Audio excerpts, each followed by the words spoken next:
On January 5, 2025, the Ukrainian army started a new attack in the Kursk area of Russia. This is a big step up in the fighting. The attack includes tanks and lots of soldiers.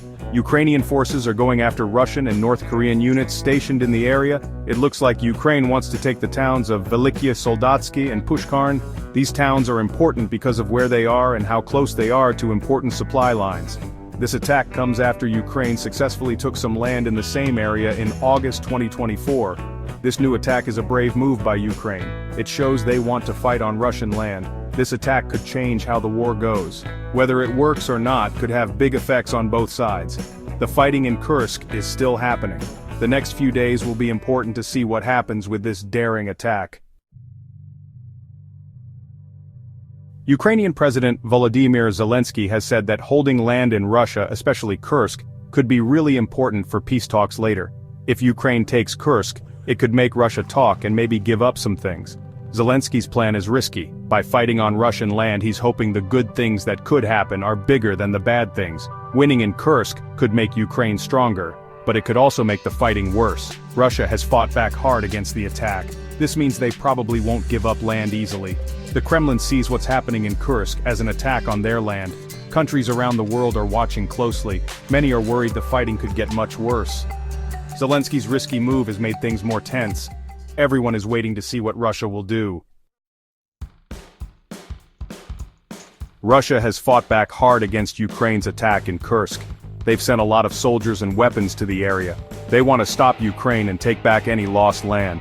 Russia says they've already hurt the Ukrainian forces a lot. Something else making things complicated is that North Korean troops are fighting with Russia. Reports say up to 11,000 North Korean soldiers are in the Kursk area. This shows how the fighting is involving other countries. The North Korean forces have older weapons, mostly from the Soviet Union. They're mostly defending, but them being there makes people worry about human rights. North Korea has a bad record on human rights. Other countries don't like that North Korea is involved. It makes a bad situation even worse. We'll see in the next few days how big a part North Korea is playing in the fighting. Like in any war, it's hard to know exactly what's happening in Kursk. Both sides are trying to control what people hear and make the other side feel bad. This means the reports about how many people have been hurt or killed are very different. Russia says Ukraine has lost a lot of soldiers. They say over 49,000 Ukrainian soldiers have died in the Kursk area since August 2024. They also say they've destroyed lots of Ukrainian tanks and other vehicles. But Ukraine says those numbers aren't true. They say Russia is making Ukrainian losses seem bigger and their own seem smaller.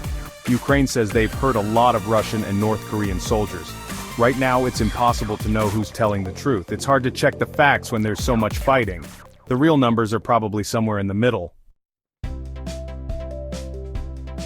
Section 5, Beyond Kursk, Other Fighting Zones. While the fighting in Kursk is happening, it's important to remember the fighting isn't only there. There's still a lot of fighting in other parts of Ukraine, especially in the east, in the Donbas area. Russia still wants to take all of Donbas. Right now they're trying to take the city of Pokrovsk. If Russia takes Pokrovsk, that would be a big win for them. It's an important city for transportation. At the same time, Ukraine is using more and more drones to attack Russian military sites in Ukraine and in Russia. Drone attacks have become a big part of this war. They let Ukraine attack Russian targets without too much risk. The fighting in eastern Ukraine and the drone attacks show that the war is far from over. Even if the fighting in Kursk stops, the war will probably go on for a while. Section 6, Ukrainian confidence versus Russian resolve. The fighting between Ukraine and Russia is affecting the whole world. Countries are watching closely, trying to decide what to do.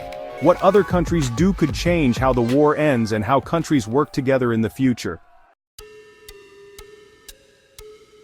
The United States has been a big part of what's happening, helping Ukraine while dealing with its own political issues. What former President Trump says and plans to do makes things even more complicated. It could change how much the US helps Ukraine and how that affects the fighting.